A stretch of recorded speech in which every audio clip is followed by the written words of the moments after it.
satu siapa ya? Usuran guys. Selamat pagi, selamat beraktivitas. Iki wis Siang, wis. Ini sik tenanan iki yo, banyak sik wae. Wis ngono ya wis. Lanjut ya. Selamat siang semuanya teman-teman Facebook yang ada dimanapun Anda berada. Pada kesempatan siang ini kita berdua akan membahas mengenai marketing. Apa itu marketing dan bagaimana pemasaran itu. Jadi setiap perusahaan atau setiap usaha, setiap apapun bisnisnya itu pasti harus pemasaran yang bagus, mempunyai pemasaran yang bagus. Jadi yang diutamakan dalam sebuah bisnis itu marketing. Jadi ada istilah marketing itu adalah ujung tombak pemasaran, ujung tombak suatu bisnis. Ini nanti saya akan membahas dari bab 1, keterampilan dasar seorang sales hebat. Ini saya ambil dari buku ini, Creative Salesman, dari karyanya Mazkur Anhari. Ya. Benar.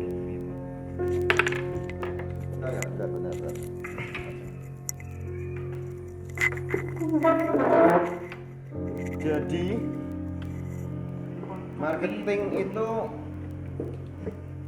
selain dia harus langsung berproses, menjalankan prosesnya, itu kan juga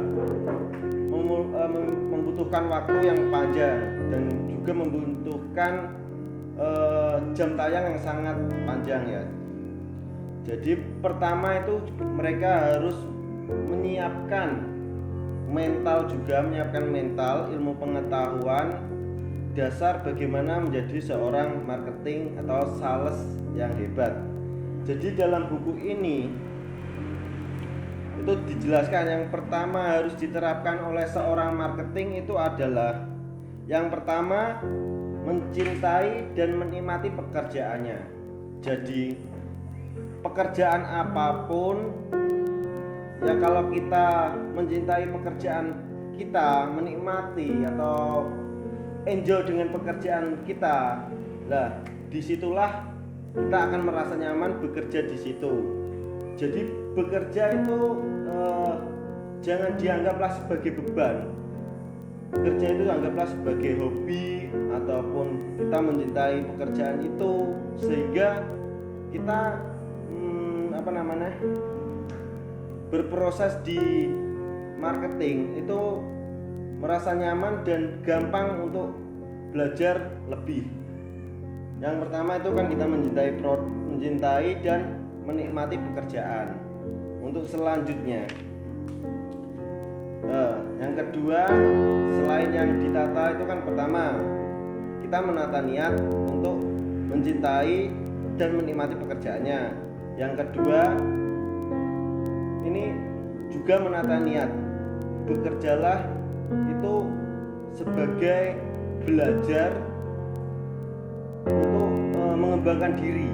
Jadi kita bekerja sebagai marketing itu kita menata diri kita untuk sebagai belajar atau menambah wawasan kita dalam dunia marketing.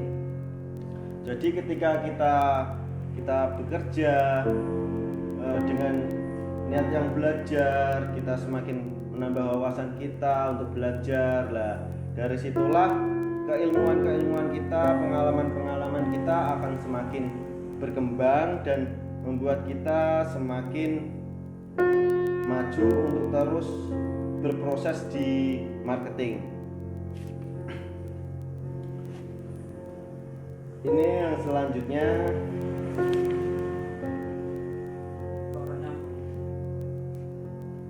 ada juga. Jadi ketika kita bekerja untuk belajar, untuk mencari ilmu, nanti kan ketika keilmuan kita semakin tinggi, otomatis profit atau hasil pun itu akan mengikuti. Ya, jadi seperti itu. Salah satunya di dalam marketing ini, di dalam pemasaran atau seorang sales, kita harus memahami orang lain. Jadi kita harus memahami karakteristik seorang calon pembeli. Nah, seperti itu. Jadi ada di dalam marketing itu ada karakteristik ya. Jadi Karakteristik. kita memahami karakteristik seorang pembeli. Jadi kan sales atau marketing itu kan pasti bertemu dengan banyak orang, calon-calon pembeli banyak dengan karakteristik yang berbeda-beda tentunya ya. Jadi kita harus memahami setiap customer, konsumen yang masuk dengan karakteristik yang berbeda seperti itu. Selanjutnya di dalam yang kedua tadi kan kita harus semakin mengembangkan diri, mengembangkan ilmu pengetahuan kita. Yang kedua itu ada, yang pertama kan tadi kan ada salah satunya kita memahami karakteristik sifat seseorang. Nah, yang kedua ini kita juga harus belajar komunikasi, bagaimana komunikasi itu yang baik, bagaimana komunikasi yang santun terhadap customer, terus bagaimana komunikasi kita agar bisa diterima oleh customer. Kita harus mempelajari itu juga. Jadi gini, adanya penolakan dari customer itu ada dua sebab. Yang pertama, customer itu mungkin tidak bisa menerima tidak bisa menerima pesan dari kita. Jadi dia itu pesan dari kita tidak bisa menerima, mungkin karena seandainya kita bicara dengan orang tua, jadi bahasa kita harus mengikuti bahasa orang tua, jadi yang mudah dipahami, terusannya gampang, jadi gampang gitu. Seorang customer bisa memahami bahasa kita itu secara gampang. Kalau kita berbicara dengan mungkin orang yang berpendidikan atau yang mempunyai ilmu yang sudah tinggi lah, gampangnya ngomong lah.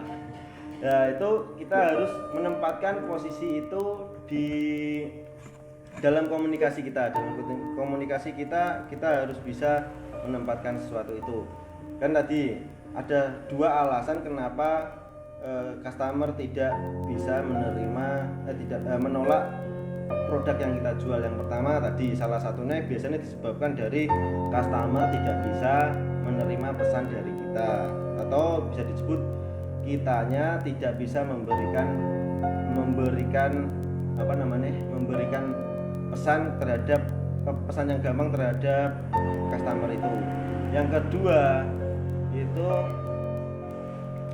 kitanya yang tidak peka terhadap customer itu. Jadi ada dua itu sebenarnya penyebab penolakan seorang customer itu terhadap produk kita. Jadi kita harus perlu belajar berkomunikasi, yaitu pentingnya belajar berkomunikasi. Yang pertama, kita harus bisa memahami customer, dan yang kedua kita harus bisa menjelaskan dengan gampang yang mudah dipahami oleh customer. Ya, itu dari komunikasi ya. Untuk selanjutnya pengungkapan diri. Oh ya. Jadi kan yang pertama tadi kita mencintai atau menikmati pekerjaan itu. Terus yang kedua, kita semakin belajar, kita selalu belajar dan berproses untuk mengembangkan diri. Dan yang ketiga ini itu kita harus mengungkapkan atau menyesuaikan diri kita kepada customer atau konsumen. Jadi kita harus saling berhubungan sosialnya itu chemistry ini terjalin loh. Kita harus apa biasanya mungkin benar ngomongnya. Jadi kita harus menjalin komunikasi yang baik. Tadi kan kita harus menyesuaikan dengan customer. Jadi customer itu bisa akrab dengan kita lah gitu. Jadi kita menyesuaikan diri bahwa saya itu adalah seorang marketing dan saya akan membantu Bu dalam proses penjualan, atau mungkin kita mengakrabi mereka lah, kita mengakrabi customer. Dengan akrabnya kita terhadap customer, dengan kita menyesuaikan diri terhadap customer yang bagus ya, itu akan membuat customer itu yakin terhadap kita dan percaya. Ibarat gini ya Mas ya. Jenengan sama saya itu kan kita sudah akrab. Ketika saya ngomong seperti apapun, walaupun kita double sithik ya, cara ngono ya. Itu kan kita gampang. Oh wis nganu wis percaya mbek kita. Jadi keakraban itu tetap terjaga. Terus yang selanjutnya apa ya Mas? Ini dan juga dari penyesuaian diri itu kita juga tetap harus menjaga kesehatan kita. Kenapa kita harus jaga kesehatan kita? Ketika kita kurang fit, ketemu customer, nah itu membuat emosi kita itu berbeda dengan ketika kita sedang fit, kita sedang enak badan. Itu tetap berbeda, tetap berpengaruh juga di situ ya. Ketika kita sedang sakit, wis panas, wis kesel, wis ngene, ketemu customer, ya kalau kita tidak bisa menyesuaikan diri tadi, menyesuaikan emosi kita, lah di situ nanti akan yang membuat customer itu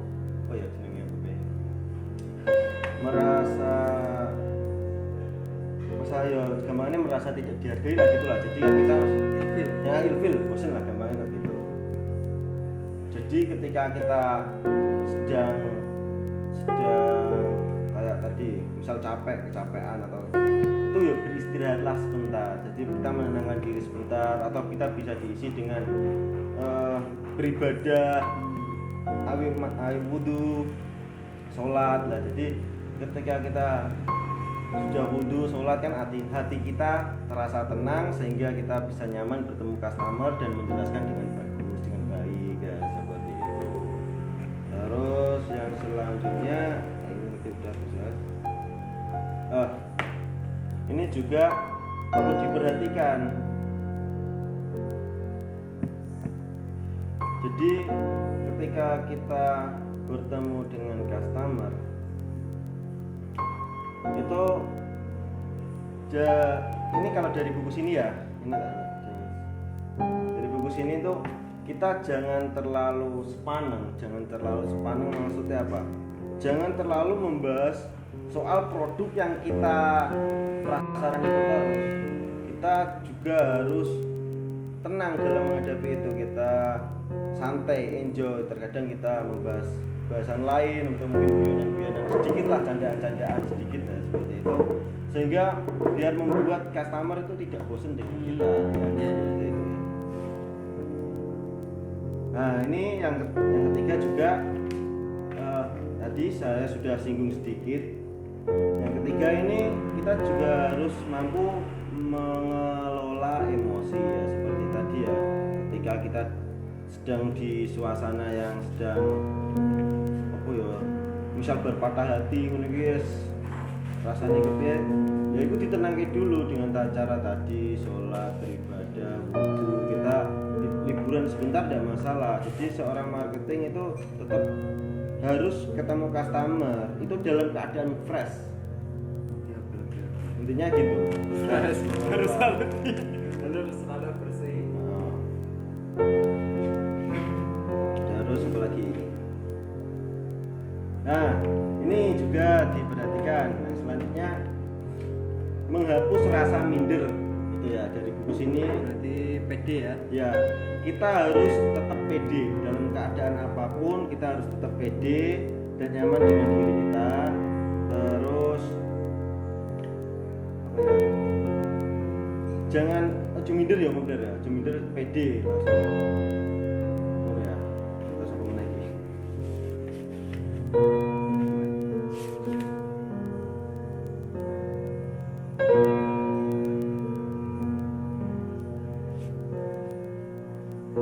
Oh ya, paham lagi. Ini gini, ini istilah ya gimana, kita harus memiliki motivasi diri. Jadi kita yakin, intinya bersifat positif, memiliki self affirmation. Nah, jadi ini, semisal kita ketemu customer ini, insya Allah wong iki engko deal. Jadi kita sudah menata itu, insya Allah orang ini deal. Nah, dari situlah mental kita itu langsung terbangun. Dari situ mental kita terbangun sehingga kita tadi, terutama kita pede, terutama kan tadi kan karena kita memiliki self affirmation bahwa kita mengafirmasi diri kita bisa, nanti orang itu pasti close dengan saya. Nah, itu kita afirmasi, kita mempunyai afirmasi positif terhadap diri kita, dan sehingga kita yakin, ketika kita sudah yakin terhadap diri kita pede bertemu customer dengan komunikasi yang lancar, terus penyesuaian terhadap customer yang bagus. Nah, itu nanti akan membuat titik temu antara customer dan marketing di situ, sehingga nanti akan membuahkan hasil yang diinginkan.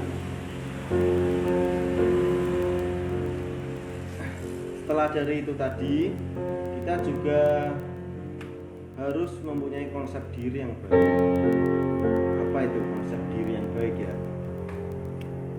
Konsep diri yang baik itu ya,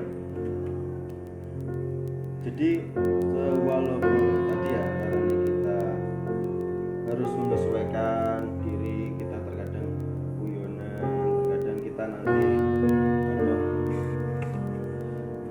kita yakin terhadap diri kita. Nah, dari situ kita juga mempunyai konsep yang baik itu gini. Jadi semisal nanti ini deal ya, ini nanti apa yang namanya sini ya, cara mana ya, bersyukurlah itu jangan kalau sudah deal itu kita bersyukur bahwasannya kita itu sudah diberi kenikmatan. Kita bersyukur karena kita jangan terlalu pede gampangannya ngono, jangan terlalu wah aku iso deal ngene lah. Terus jangan membahas jangan sebelum customer itu benar-benar cocok, benar-benar deal. Nah, itu jangan langsung kita berpikiran yang lebih tinggi. Jadi kita mempunyai konsepnya itu, seorang marketing itu harus mempunyai konsep. Nah, misal iki deal, ya ini kalau dari konsep saya sendiri ya, saya juga selaku marketing ya, nah iki deal ya alhamdulillah, nanti beberapa ini nanti saya berapa persen saya akan bagikan kepada siapa lah, terus yang sisanya itu nanti buat ditabung untuk buat apa lah, itu punya konsep diri. Tapi ketika memang customer itu tidak jadi deal, jadi kita ya jangan ojo gelo-gelo, maksudnya ojo gelo-gelo ya, kita itu ya wis pasrah lah, jenenge rezeki kan ya wis ono sing ngatur. Nah, misalnya kita rezekinya ya rezeki kita dengan konsep yang kita tadi bawa, ke konsep diri yang kita bawa. Terus juga semisal itu tidak jadi rezeki kita, ya kita harus menerima itu dengan apa adanya. Jadi jangan terlalu ya. Ini ada sebuah pertanyaan. Pertanyaannya untuk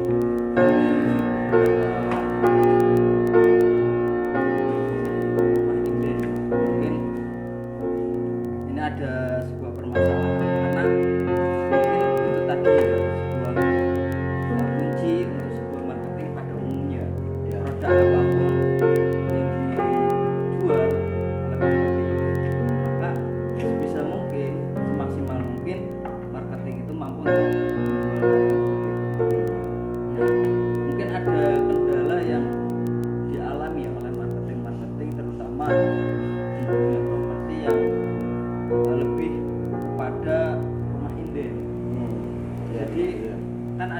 beberapa perbedaan nih kalau misal ini sudah tampak bagaimana bagaimana penggunanya speknya masyarakat semuanya sudah terlihat bagaimana bentuk desainnya. Nah kalau rumah inden itu sendiri kan masih berbentuk tanah, Ya. mungkin ada sedikit kunci atau trik yang bisa dikaji untuk para marketing yang ada di seluruh Indonesia, Ya. terutama yang ada di wilayah kawasan Semarang, untuk memberikan kepercayaan kepada customer terkait rumah pesan bangun atau rumah inden. Ya, itu ya. Terkait soal pemasaran rumah inden. Jadi kan marketing memang harus bekerja keras di situ dalam memasarkan rumah-rumah inden. Seorang marketing itu harus memasarkan lebih keras dibanding dengan rumah yang ready. Jadi kalau rumah ready kan memang sudah benar-benar nyata produknya. Kita ada produk ini, semisal kita ada tisu. Ya benar, kita menjualkan tisu, kelihatan produknya. Semisal rumah inden itu kan yang dijual rumah, tapi rumahnya itu yang belum ada rumahnya, cuma masih ada tanah. Nah, itu bagaimana caranya? Jadi yang pertama tadi kita tetap tuh, terutama tadi yang pertama yang saya itu kita harus afirmasi diri kita bahwa kita itu bisa, afirmasi diri terhadap diri. Kita bisa menjualkan rumah inden. Jadi kita mengafirmasi diri kita bisa. Terus yang kedua itu ya, ketika kita bertemu dengan customer, bagaimana komunikasi kita supaya dipahami customer kalau ini rumah inden. Nah, bagaimana penjelasan yang bagus atau yang dapat dipahami oleh customer mengenai rumah inden itu kan nanti ada beberapa karakteristik. Tadi kan kita memahami karakteristik juga, ada beberapa karakteristik pembeli. Jadi ketika kita bertemu dengan pembeli yang sudah pernah survei di lokasi perumahan mana kan, itu kan mesti kan sudah mengetahui. Jadi kalau bisa kita menjualkan rumah inden, nah, mungkin itu bisa diterima kalau customer seperti itu. Jadi kan kita harus memahami dulu ini customer ini gimana lah, kita harus memahami dulu. Sudah apa customer baru mencari rumah, atau mungkin dia kebutuhannya cepat atau apa lah, itu kita memahami dulu lah. Ketika kita sudah memahami itu kan kita nanti bisa menyesuaikan bagaimana komunikasi kita yang baik terhadap customer tadi. Kita komunikasi yang baik. Kalau customer ini kita komunikasi di sini supaya bisa dipahami. Nah, kalau customer orang tua ya bilang aja gini, Bu, ini nanti kita jual rumah di sini, rumahnya inden. Jadi kita pesan bangun dulu. Jadi lebih enak, lebih mudah. Jadi ini di sini luas dengan lahan segini, nanti akan dibuat rumah tipe segini. Dan semisal ini ada desain dari saya dari muka seperti ini, desain seperti ini, nanti bisa semisal itu kurang cocok dengan desain ini, nanti bisa dirubah sedikit. Semisal tidak melebihi Ini ya, mungkin bisa desain seperti ini juga bisa. Nanti semisal desainnya itu kurang cocok di customer, ya itu bisa merubah desain yang penting tidak melebihi tipe, jadi lebih enak Bu. Kita menjelaskannya rumah ini ya rumah pernah dibangun, pernah dibangun dan sudah jadi di tempat ini tipe 36. Ya, seperti itu sih. Kita menjelaskan dulu apa sih rumah inden itu. Jadi kalau orangnya sudah tahu ya Pak ini rumah inden, terus orang usah dijelaskan akeh-akeh, nah seperti kalau karakteristiknya pembeli seperti itu sudah tahu, orang usah dijelaskan rumah inden kok ora usah, dia sudah tahu. Kecuali kalau ibu-ibu yang baru sudah rumah, nah itu kita jelaskan dulu apa sih rumah inden itu dengan proses berapa. Biasanya kan kalau rumah inden kan 3 bulan ya, 3 bulan itu bisa jadi maksimal ya, bisa lebih. Nah, setelah itu kita jelaskan, kita kasih perbandingan. Kita kan sudah menjelaskan bagaimana rumah inden itu prosesnya, bagaimana dengan desain seperti apa sudah kita jelaskan. Yang kedua ini kita harus membandingkan, tetap kita kasih perbandingan lah, kita kasih perbandingan antara rumah inden atau rumah second atau rumah baru. Dan itu dikasih perbandingan bagaimana keunggulan atau kelemahan dari ketiganya ini. Jadi seperti itu. Untuk para marketing yang berusaha untuk menjualkan rumah inden, jadi triknya seperti itu ya. Jadi menyesuaikan karakter customer, bagi customer yang sudah mengetahui atau berpengalaman tentang survei, maka jelaskan sekedarnya. Inti dari inden itu kan pesan hukum, maka jelaskan bangunan apa, konsep bangunan seperti apa yang Anda ingin jual. Ya. Nah, ini ada promo bulan April di Aspirasi Properti. Untuk bulan April, luas tanah 134 dengan bangunan tipe 36, harganya hanya 265 juta saja. 265 juta. Lokasi di Lokasi di Kuripan, Kuripan Mijen ya. Mijen. Lokasi di Kuripan Jadi Mijen. hanya 200 meter dari Jalan Raya Wonolopo. Oke. Luar biasa sekali lokasinya. Jalan sudah jadi, hanya 1 unit. Lokasi hub Mas kayaknya Mas. Hub. Lokasi hub. Lokasi hub. Istimewa ini. Harganya hanya 265. Proses pembangunan bisa 3 bulan. Kalau mau bisa dipercepat juga bisa ya. Untuk edisi Ramadan dan Lebaran kali ini. Bisa. Itu produk baru dari Aspirasi Properti. Mungkin dijelaskan yang lebih spesifik terkait spesifikasi bangunan dari rumah inden itu seperti apa dan bagaimana ya. Oke. Untuk spesifikasi rumah inden.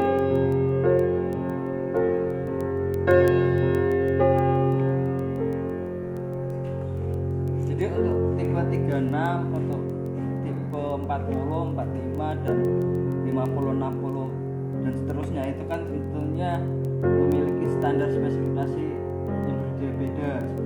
Nah, mungkin itu bisa dijelaskan secara detail sehingga para marketing pun juga sedikit punya ilmu terkait konstruksi yang bisa disampaikan nantinya kepada customer seperti itu.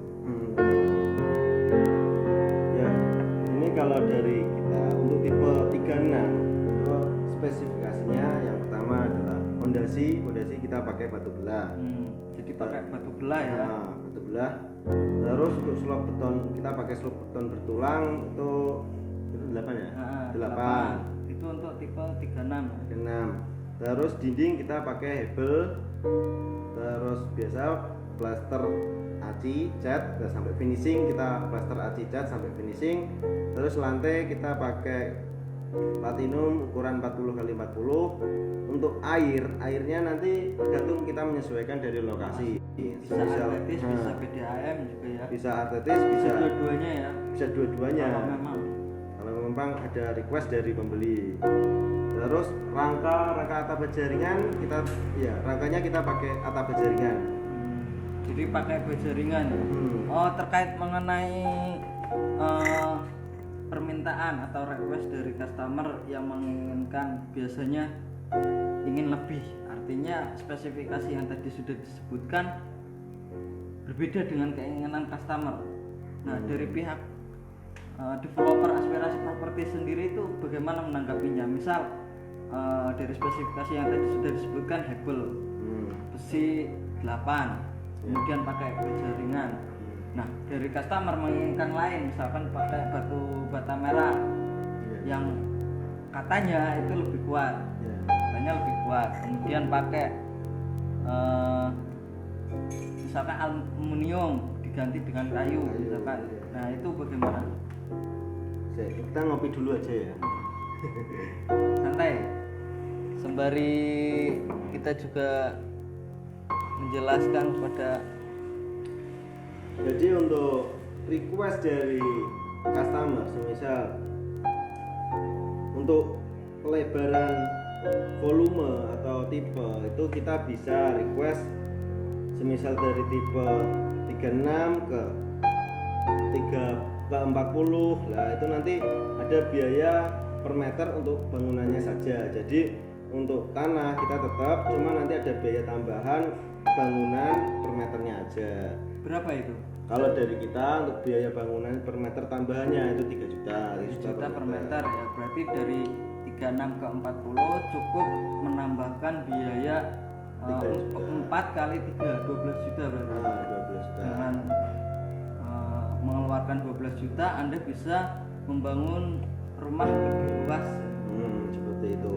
Untuk perubahan material atau request material tadi lah, semisal harga bata sama hebel lah, itu masih seleksinya tidak banyak ya, kita tidak apa-apa, kita masih bisa